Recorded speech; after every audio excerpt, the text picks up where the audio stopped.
evening to everybody, and welcome to this in-concert session with myself, Christopher Duigan, coming to you from our home in KwaZulu-Natal. This is Saturday, the 13th of February. It is 6 o'clock on the dot, and we are starting this session. Very much hoping that you can join us for the next hour or so, when I'll be taking you through a rather different presentation this evening, which is going to focus on some very well-known music, some real classical favorites, but I am coupling them with images to show you and share with you this evening images of the original manuscripts as the composers have written them down. So it's going to be a little bit different. I know this is our in-concert session, as it's normally more focused on the classical music, but I'm going to be talking quite a bit, and also showing you a number of the images as well. If you are able to support us in this project, please do. They are there at the top. Please do visit our website. Barry's just asking me about the QR codes, and they are, just hang on a second. I can see what you're doing from that side.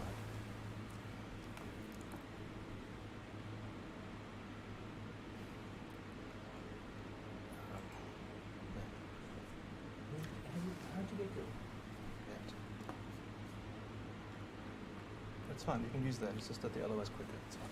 Use that side there. Okay, now we're back. Just a little issue. These technical complications of the software is rather intense. A lot of details, and Barry's helping with the controls this evening. It's going to be a lot of work for him to do, because I've got a number of images which are going to flash through quite quickly. And I'm really hoping it's going to work. I mean, I'm not sure how. This is a very unusual presentation. It's, as I say, it involves a lot of images which I've collected off the internet. But between the two of us, I can see what he's presenting from this side. I can position myself so that I'm not behind the QR code, and I'm hoping it's all going to work. So this evening's program, as I say, manuscripts with music. I'm very fascinated about the idea of the manuscripts that exist of the compositions, especially the very popular and well-known compositions that we know. Not every manuscript of every piece of music is available. Many of the manuscripts, many of the original autographs, original composers' versions, in many cases have been lost or are not available.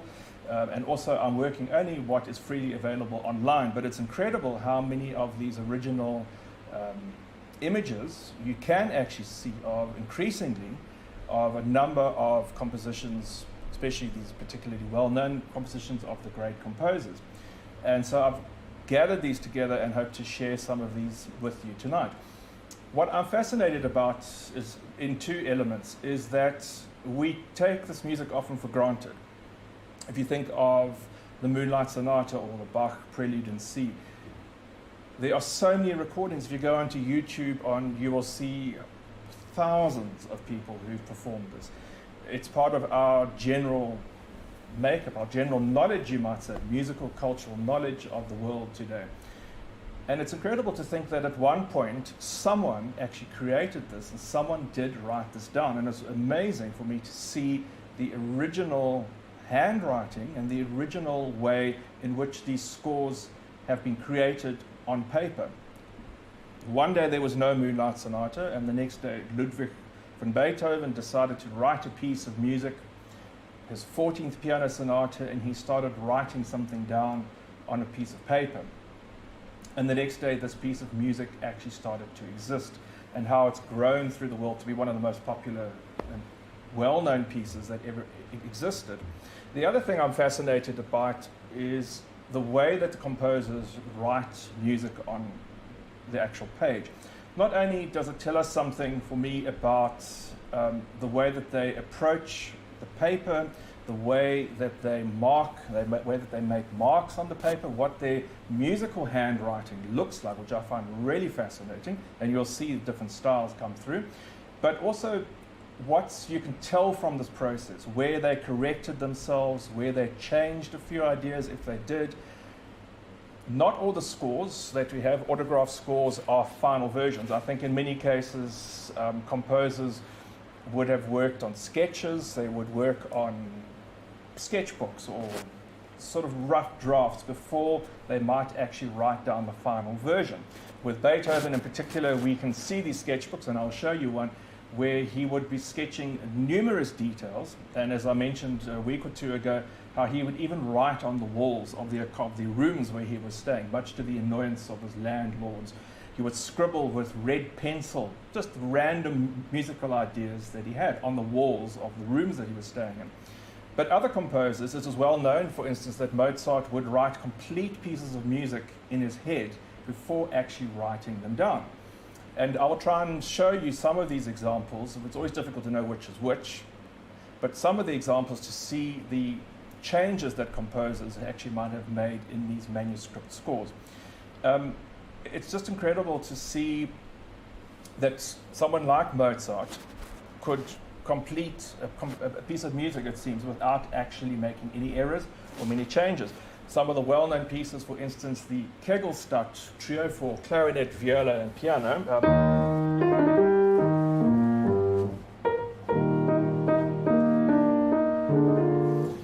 A wonderful trio for 3 movements.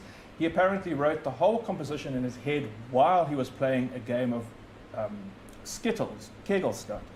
And that's where the name of that piece came from. But that's, of course, Mozart.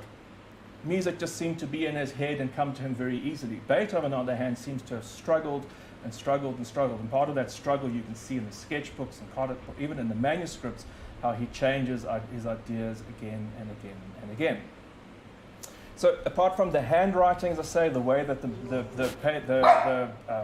text, or the way that the markings look on the page, also the details of the markings. You'll see compositions by Debussy and Ravel, for instance, from the early 20th century, how they have very fine details, numerous markings for the performer to make little inflections. And while you see this on the printed score, you realize only when you see the manuscript the intent, should I say, not the intensity, but the intent that they had, that these aren't just incidental details that just are by the way. These are markings that they took a great deal of time and a great deal of intent to actually complete and to show the performer what the intention of the music was and what they actually wanted to hear. Little Lucy's come through already. Come on, Lucy, come up for a little... come on, hello, Lucy. The problem is, apparently, that the more I talk, the more that Lucy wants to come to visit. If I play, then Lucy just likes to sit quietly, but if I talk, you're going to go and sit in your basket now. Off you go. Okay, so off we go. I'm going to start off with the first compositions at the very beginning from Bach's Preludes and Fugues. And Barry's going to bring up the first image, which is the cover, the front piece, you might say, to Bach's 48 Preludes and Fugues. Now, Bach wrote a set of Preludes and Fugues, 24 of them, where he wanted to give the idea, and he explains in this writing here, that he wrote a prelude and fugue in each key that raises by a semitone. In other words, it was C major and then C minor, a prelude and fugue in C sharp major and then C sharp minor. And this was to demonstrate what was known as what he called the well-tempered clavier, the name of the work, to demonstrate what was a system of tuning whereby the keyboard could be tuned in a way where the keys were equally usable throughout. It's a very complicated idea, but apparently, according to some tunings, you might be really in tune in one key, and then when you play in a very strange or unusual key like an F sharp major or F sharp minor, the keyboard would be horribly out of tune. But to tune the keyboard in a particular way, Bach was demonstrating that you could play in all 12 keys. He wrote 24, and then he wrote another 24. These are known as the 48 Preludes and Fugues. And this music becomes the basis still of teaching, of all keyboard teaching. Beethoven was taught using the 24 Preludes, 48 Preludes and Fugues. Chopin was taught using the 48 Preludes and Fugues and taught his students extensively from these 2 volumes. This is the cover page in Bach's handwriting. It's very beautiful the way that he explains it. The next slide will actually show you what Bach's handwriting looks like. This is the opening prelude, the prelude number 1, which I'm going to play for you in a minute. Bach's handwriting itself very dense, and I'm very interested to see how the lines, the vertical lines, are actually quite bowed in a way. There's a very interesting rhythm which comes through in this image, partly because the fact that the musical idea is repeated again and again and again. But there's a beautiful richness, a beautiful curved waviness throughout the music, even, as I say, in the way that the vertical lines are never seem to be quite vertical. The second piece of music which I'm going to show you is an original Bach manuscript. Apparently there are only about 10 manuscripts in the world which are still in private hands of Bach. Bach's manuscripts are all purchased and all have been bought up by museums or institutes which do research into Bach's music. And now very few of the actual pieces of music of Bach were actually published in his life. This is really before the days of mass publishing. So in many cases, the copies which we have are handwritten. If you wanted a copy of Bach's 48 Preludes and Fugues in Bach's time, you had to ask Bach or get someone to actually write the entire thing out for you. And while many of the original manuscripts might be lost, we have copies, hopefully accurately done, in someone else's hand to support these details. I'm going to move on to a beautiful manuscript by the composer Dominico Scarletti. Scarletti, an Italian Baroque composer. Now this is I'm just including several images of the colors here because this is how beautifully adorned a manuscript volume would be. These images, the three images that Barry is going to show you, are from a selection of sonatas. Scarletti wrote about 500 of these short sonatas for harpsichord, and they were collected, they were put together in various collections, and this is a collection of the later pieces, some of the last sonatas that he composed, which are from Venice and Venice years, and currently in a museum in Venice itself. Okay, Barry, you need to go onto the image. You need to, there we go. So that is Scarletti. You can see there in the top left corner, Scarletti's music, Scarletti's handwriting, telling us that this is one of the sonatas. I'm not going to play that particular one, unfortunately, but it gives you an idea of what the writing of Scarletti's actual music looked like. I'm going to move on to the third composer, which is Mozart, and this is a very interesting document which we're going to show you now. This is, Barry, you skipped one, go back one. You need to go back one more. You've gone past it. This is the Mozart Catalogue. There we go. This is a catalogue that Mozart kept throughout his life, right until the last months of his life. And on the left-hand side, he gives you the title, he gives himself, because I mean, considering that Mozart wrote over 620 works during his lifetime, it was quite a problem for him to even keep track of them. So he writes the title, the instrumentation, and the place and the year of which the composition is written, and on the right-hand page, just the opening melodies and the opening lines, just to remind himself what his music sounded like. And in those images, the top lines there refer to his opera, The Magic Flute, and the third line, the second from the bottom, is actually the concerto for clarinet, which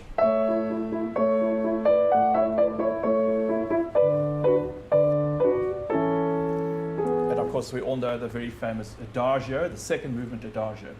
The next images, the next three images, are actually from the manuscript of the Rondo K485, which I am going to play for you. This is a beautiful cover of the manuscript showing that this is the original. This is Mozart's original own copy.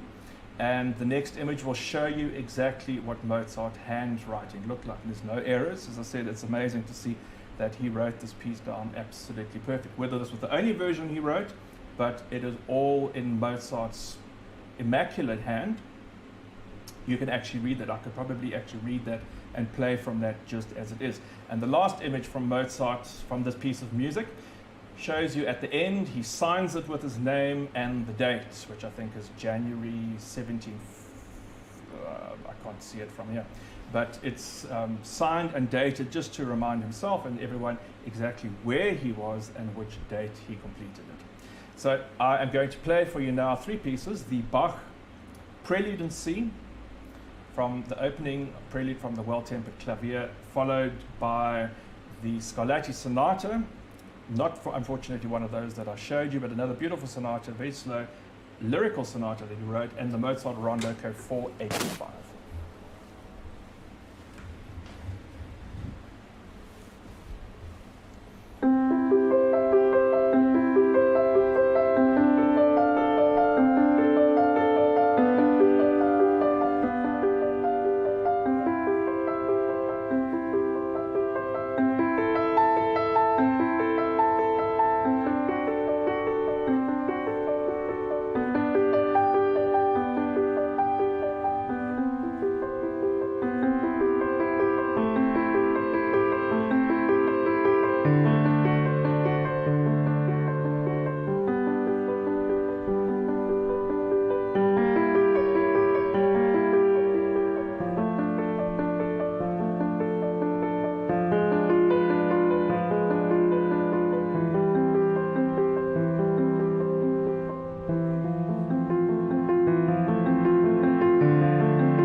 three compositions there.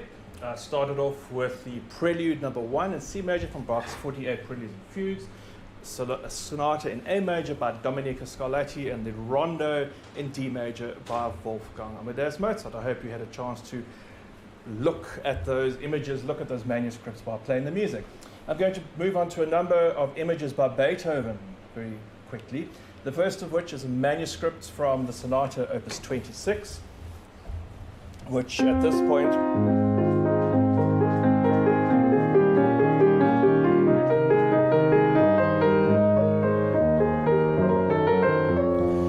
there's something very spidery about Beethoven's handwriting, I find, in these scores. There's a sort of airiness, a looseness about the way that he writes. And it's just very interesting to see that spaciousness in the music which he approaches these particular pieces. The next two images are, in fact, very revealing. Now, this is the very famous first movement from the Moonlight Sonata, which I am going to play for you. Now, bear in mind, this is the manuscript. This is the autograph manuscript that Beethoven would have sent off to the publishers. The first page of it is lost, become separated from the rest of it. But here we have this very iconic bass line, these triplet figures in the right hand, with that muted trumpet call. And somewhere along the line, in the next image, you'll see Beethoven gets a bit stuck. He changes his mind. He writes something, and then he decides to write something else. And this is quite intriguing, because at this particular point in the music, what he does write eventually is this.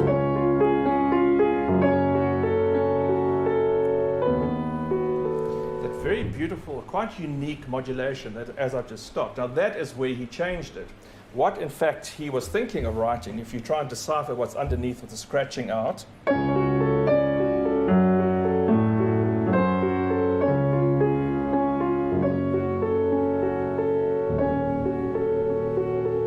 something along those lines. I couldn't actually quite figure out what the right hand was doing. And in the end of the piece, in the very final notes,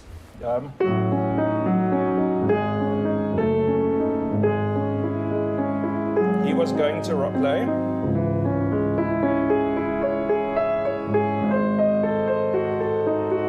But of course he changed that to be.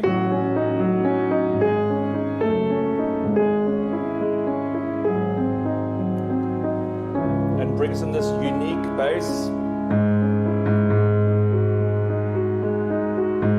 And then moves on to these swirling lines, which of course is a complete stroke of genius.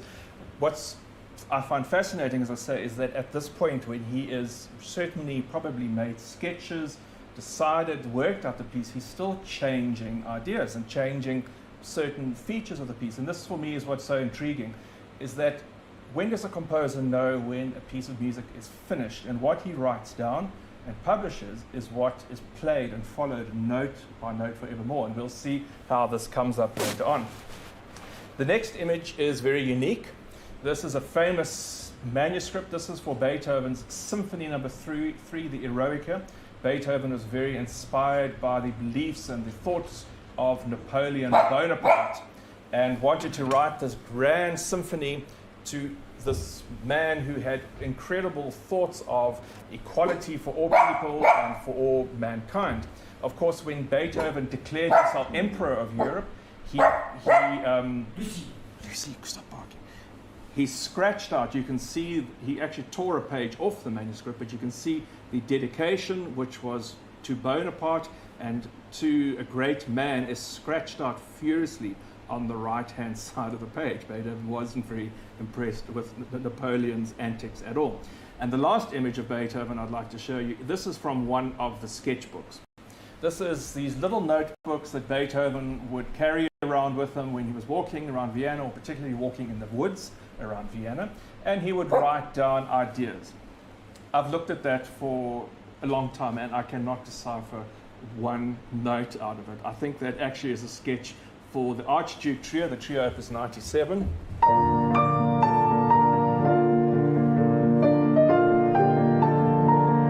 Believe it or not. on. Somewhere in that is Beethoven's sketches and an understanding for him to write down a thought that he will come back to later on. I'm going to move on to a composition by Schubert, Franz Schubert, which you will see under this is the first, Lucy, the first of the 3 piano pieces, D9 for 6, which I've played.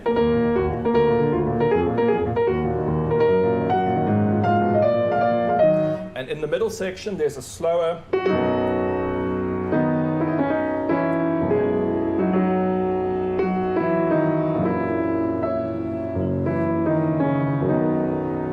And that is what you see in the top part of the page. Schubert eventually writes a return to this theme.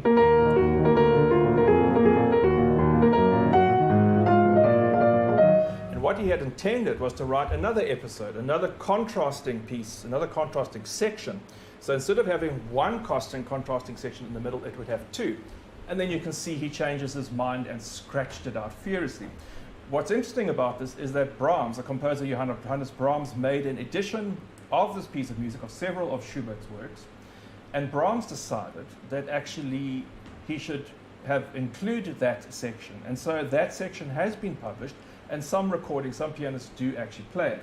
What I find ironic about this is that Brahms seems to override Schubert's idea of not including it, of crossing it out, whereas Brahms himself was fastidious in his own life, that after his death he had destroyed all his manuscripts, all of his scripts, anything, sketchbooks, anything that could possibly be published or could lead to any uncertainty in his own compositions were destroyed before he died. He made 100% of that. So it's quite unusual that he felt that he knew better than Schubert did about his own music.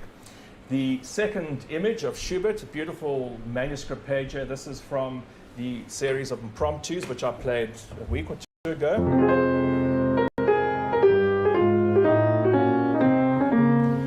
A very neat manuscript, very nice, I think it's very attractive handwriting, very beautifully put together. And the last image from Schubert's manuscript is this Impromptu, which I'm going to play for you now, which is the Impromptu from that set, the second one.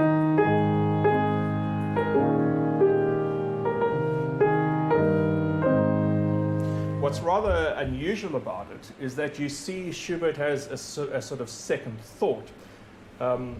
There's this beautiful moment when the theme returns.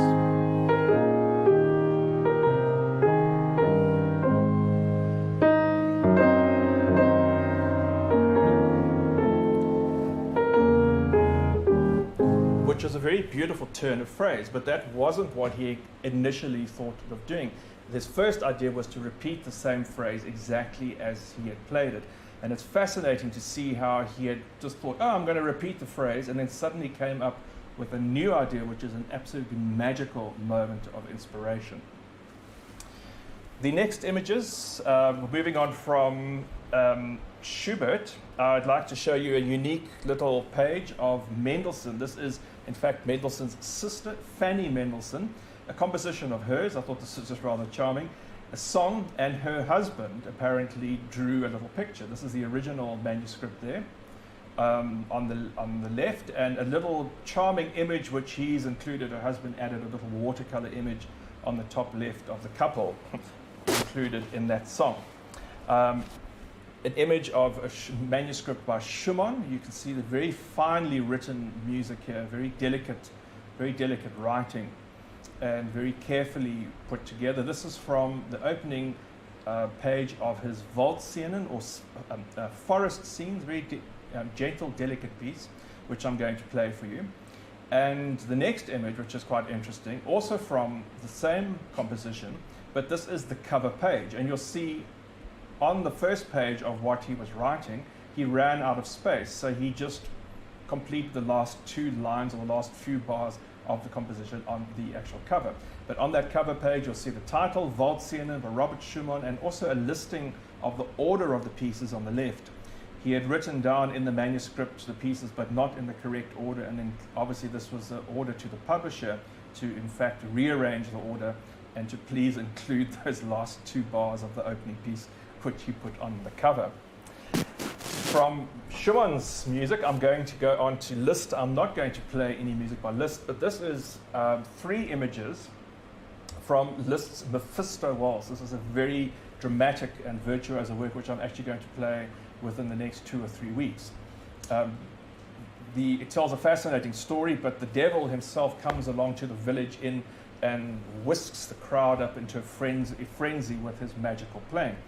And what's extraordinary about this is that in this entire manuscript, as much as Liszt writes what is in the final version of the piano score, he writes almost as much which he crosses out. It really is fascinating to see. He writes something and then he deletes it. He writes and crosses out. He writes and crosses out. And it reminds us that Liszt himself wrote a number of his earlier works, which were very virtuoso works, etudes and grand works, he rewrote in his last years and somehow simplified them, took a lot of the excess of detail and the excess of virtuoso runs and grandeur out of them, tried to get to a closer essence of the music. And it seems to me that in this piece, as you see it here, in these 3 images, you will see lots of details which are just not in the final score, which is actually probably a good thing. The piece is very difficult as it is, and what he was writing down was even more difficult, but also seemed to be excess. I think he was probably going to extremes of this devilishness and this extreme way of trying to impose excessive notes on the music. I like sorry Barry, if you can just go back 1 or 2. I like there in some places you can see he even crosses out some of the music and just pastes a whole new page on top of those Mephisto, the Liszt Mephisto pages, just to show the publisher actually forget what's written underneath here. The one you can see on the top is what I actually want you to write and print for me. And the last image of Liszt, which I'd like to show you, Liszt was very famous, very brilliant and grand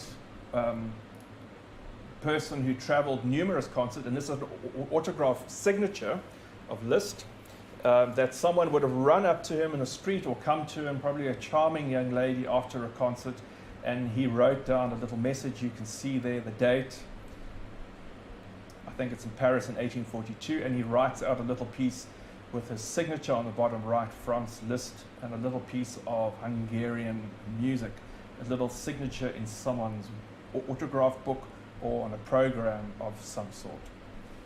So I'd like to play 3 of those pieces for you. I'm going to play the first movement from Beethoven's Moonlight Sonata, followed by the second of the Impromptus by Franz Schubert in A flat, and the third piece, the entrance or the opening piece from Robert Schumann's Waltz-Szene.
opening movement, the entrance from Schumann's Waltszenen, before that the Impromptu, Opus 142, number 2, and the first movement of Beethoven's Moonlight Sonata started off or comprised that section of 3 pieces. I see the Waltszenen, the scenes of forest have been joined by the hardidars crowing outside, just going back to their nests again for their last moments of the day. I'm going to move on to the next series of scores by Frédéric Chopin, who of course I find particularly fascinating. And the first image I'd like to show you is an image that I took myself from the Chopin Museum when I first visited in Warsaw itself. This is an image of a school book, a writing, practicing volume, you might say. Chopin, this is a relic from Chopin's childhood, his childhood school book where he learned to write and he practiced his cursive writing. Now, what I find particularly fascinating about this is how incredibly neat it is and how incredibly ordered. All the letters on perfect place, everything lines up absolutely magnificently. It really shows the incredible control and refinement with which he approached the pen and the page. And the reason why I'm showing you that, the other reason, is that you will see the same control and the same refinement in the next image, which is a waltz. This is the original Chopin score, the original manuscript on 2 simple pages. This is the second page of his very famous Waltz Opus 64, number 1, the minute waltz.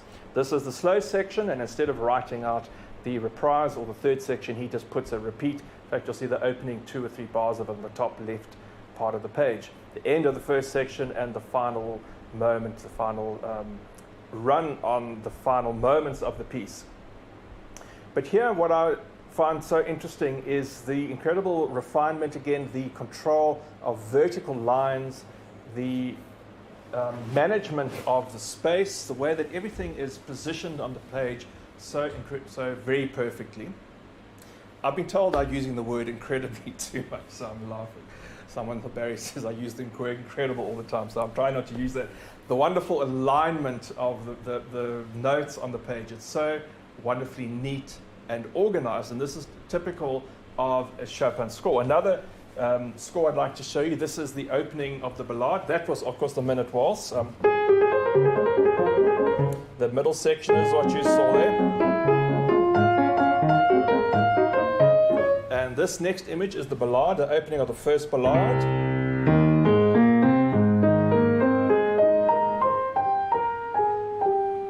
With the main theme.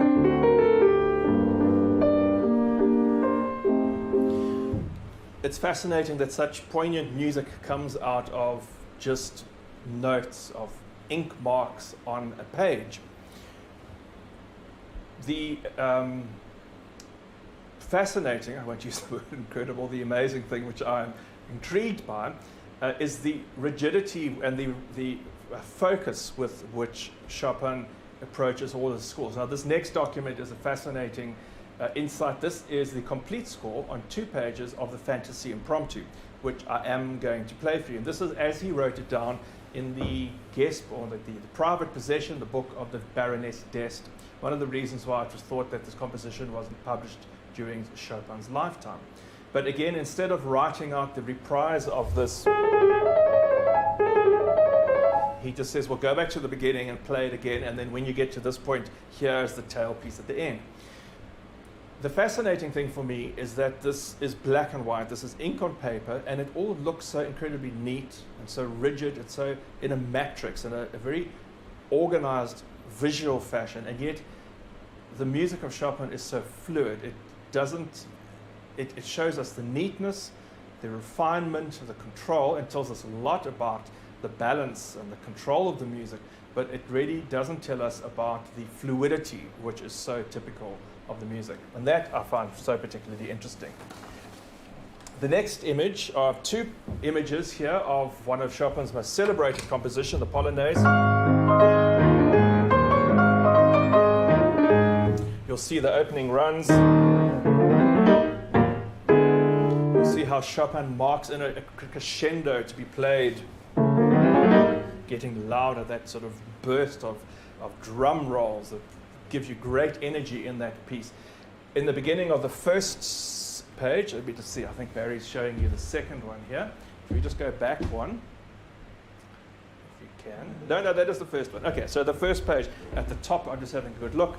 At the top right hand of the first page, you'll see Chopin marks the date, and he marks the title, Pollinate, Opus 53, and underneath there, he lists the publishers. And Chopin was very interesting in the way that he sold his compositions to 3 publishers simultaneously. Almost all his compositions went to a separate publisher in Germany, in France, and in England, and they each paid him separately for the same piece of music. And that list on the top right there shows exactly who they were.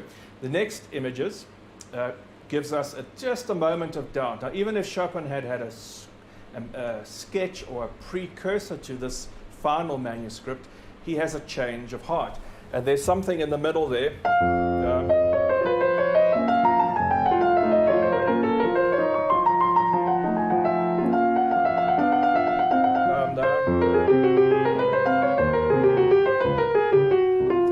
can't actually get it right now. But there's this.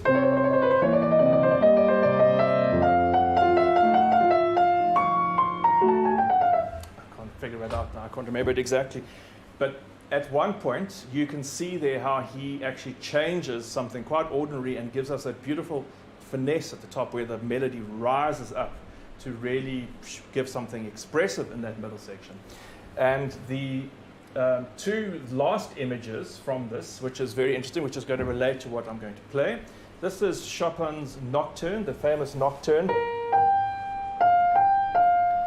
as it was printed. This is the printed version, but in it, Chopin would have taught this to many, or we know he taught this to many students, and in his students' printed versions and printed score, he made his own markings, fingerings, but also possible variations. I look very funny the way I'm peeking around from the side of the score. I'll just hide behind it.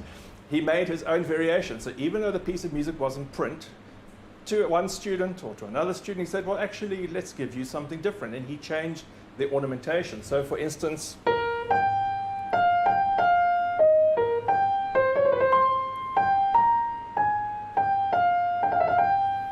at this point,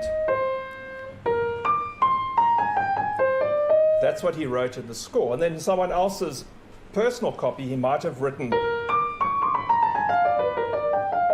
or someone else here,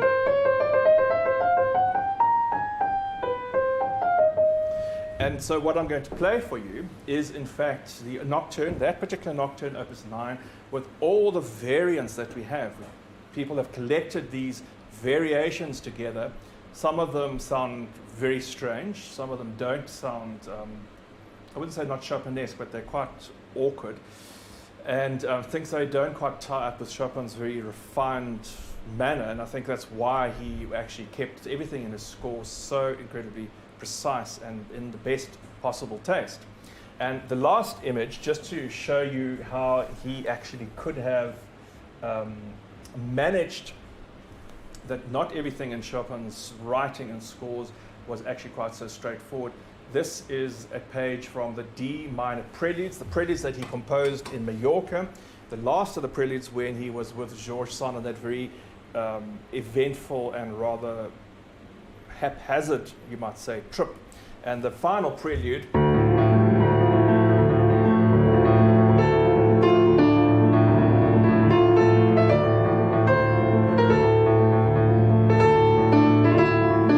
which is really a dramatic, very chaotic piece. If Barry pulls up that last page again, you'll see something about that manuscript, and this is probably what he wrote in Mallorca, not his final version. This is probably his sketchbook as he wrote it down. Really shows us something of that very dramatic and the chaos in his life, the very dramatic turbulence in his indecision there, and the real drama that was taking place in his life and that takes place in that piece is somehow expressed on that page with all those crossings out and those runs up and down the piano.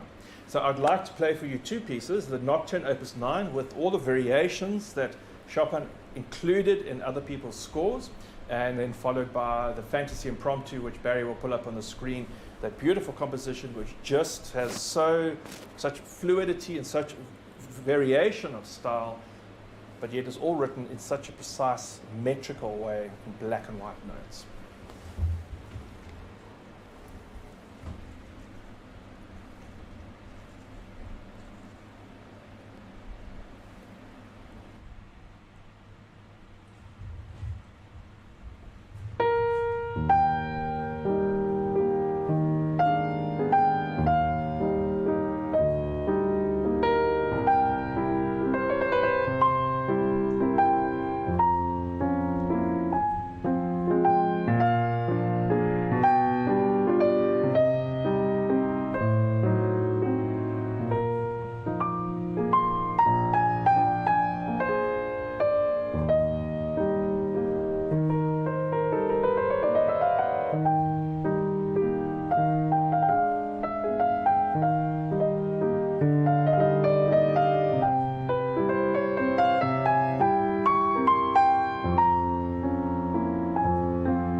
the Fantasy Impromptu, Opus 66, and the Nocturne, Opus 9, sounding slightly different. If you had heard that, and you're only just joining us, You thought, my gosh, that's not what it sounds like. That's not how it goes. Well, I was playing some extra additions, some extra variations on details that Chopin himself added into his student scores. And Barry is just pointing out the time. Yes, we are running a little bit over time. So I am going to move on just briefly to the last few images. I'm going to go straight on to a composition by Claude Debussy. Barry, if you can skip forward to a piece called Brie, the manuscript for that. This is one of the preludes, the Debussy preludes from Volume 2. Debussy's music is so incredibly notated here and so refined in its notation, in the way that he writes on the paper with beautiful lightness, probably done in a light pencil, and just an incredible amount of detail in these scores. By this time, the composers, and particularly Debussy and Ravel, are writing with such finesse in terms of what they're asking the pianist to do, with the minute detail in terms of dynamics, crescendos, articulations, so many fine dots and dashes on every note, that each of these pieces is a minefield of little details for the composer to follow through. From the second of these Debussy preludes, at least, on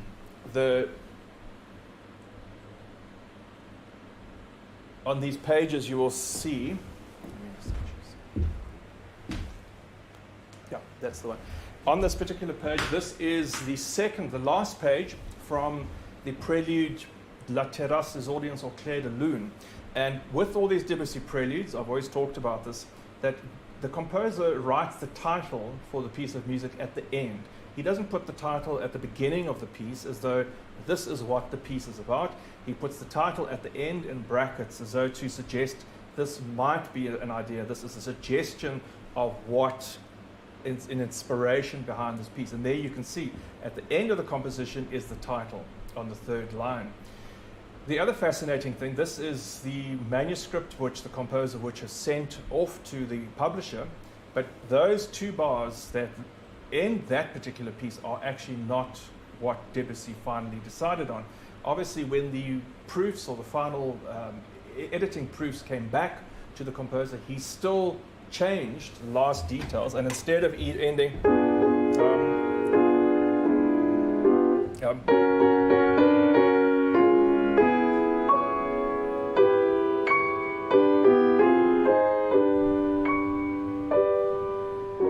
he originally wrote something along those lines in the bass. You can see something very particular in the bass of that, whereas the final edition, he writes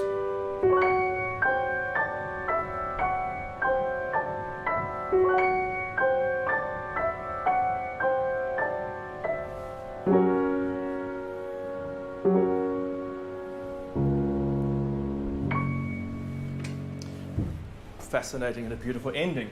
I'm going to show you two scores by Ravel, a few scores by Ravel.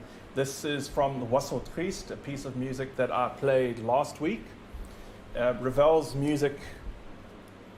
compositional scores, these autographs for me, have a beautiful spaciousness. It's done with great space in the music. I'm not sure what that is. Is that Ravel? Okay. That is the Ravel from Oiseau Triste, and you'll see there's no shortage. The composer uses the entire page. There's plenty of space to really write out these long lines, a sort of refined classical nature, as his music comes through in this music. In the next one as well, the second page from Oiseau Triste, you can see he ends his signature, very grand Maurice Ravel. I like the way he writes his name there. That's beautiful, beautifully done. And two fascinating images, an orchestral score of Ravel. This is going to fill the whole page. So this is what the conductor ideally would see in the orchestra. This is all of the instruments that play, and this is a Ravel piece. And at the bass note, bottom, we have cellos and basses. And in the middle, you have a side drum.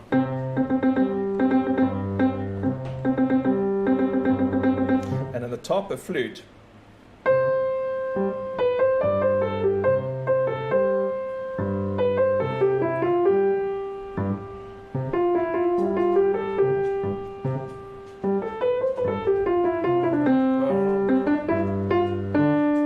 This piece very well, but that is the front page. That is the beginning of the Ravel Bolero, the most famous, one of the most famous compositions I think ever written.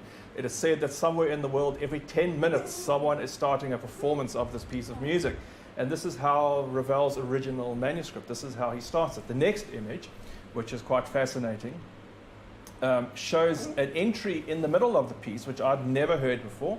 Someone sent me a recording of a performance by an orchestra in Doha, and I heard the sound of the celeste. The celeste is the instrument that Tchaikovsky uses.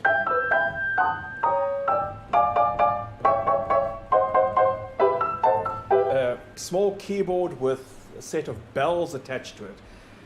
And I heard the sound in the middle of Ravel's Bolero, and there we go. I went and looked at the autograph and the original manuscript score, and there it is.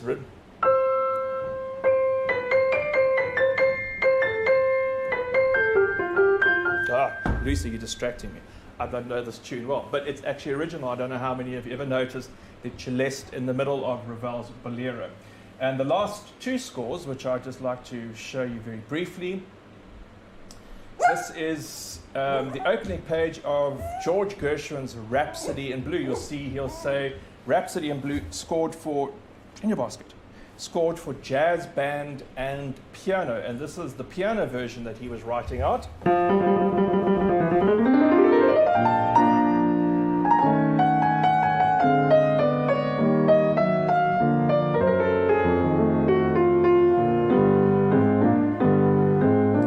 Probably writing some sort of piano reduction, easier for a conductor to follow a piano version of what the band is playing rather than each part.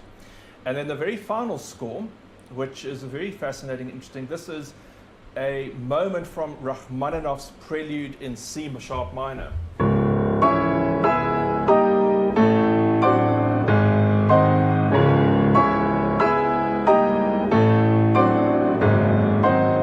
And in Rachmaninoff's manuscript, he writes this.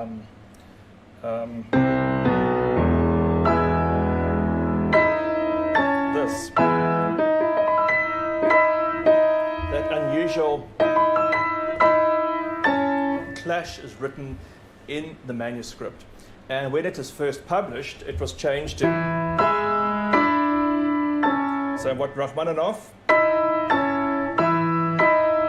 the publishers changed to, which is much not as interesting and much more palatable, you might say. And this is one of the fascinating things now, that in terms of recorded sound, even though the publishers might have published the incorrect version, we have recordings of Rachmaninoff, 3 recordings of him playing this piece, and in every single recording the composer himself plays what he wrote. And somehow someone in the publishing world, in one of the first editions, changed it, and that error has crept through again and again and again. So that brings us to the end of this evening session. I am going to end off with just this performance of Rachmaninoff's C-sharp minor Prelude. I'll be playing, as Rachmaninoff played, the right note that he wrote.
Rachmaninoff's Prelude in C-sharp minor, the final composition in this evening's selection.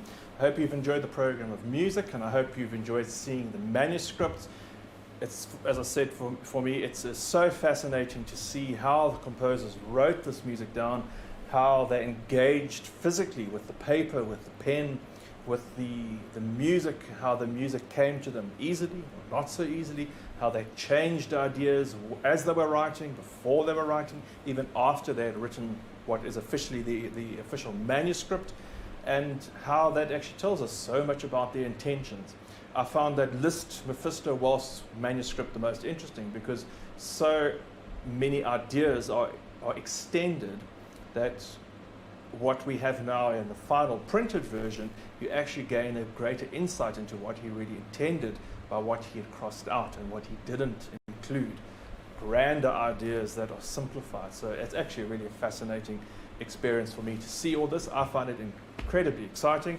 I hope you have too. I hope you've enjoyed this evening's presentation. We've run a little bit over time. I'm talking so much, so I will keep quiet now. Thank you to Barry on the incredible technical feat that I presented to him. I think he's done brilliantly. He deserves a round of applause. Managing all those images and the cameras and the microphones together. Thanks to the girls for being quiet. Generally, here comes Freedy. Yes, Freedy. Come up. And I'm going to play out with a little improvisation. Look forward to seeing you on Wednesday and next week Saturday when we have more very exciting, brilliant, and wonderful music.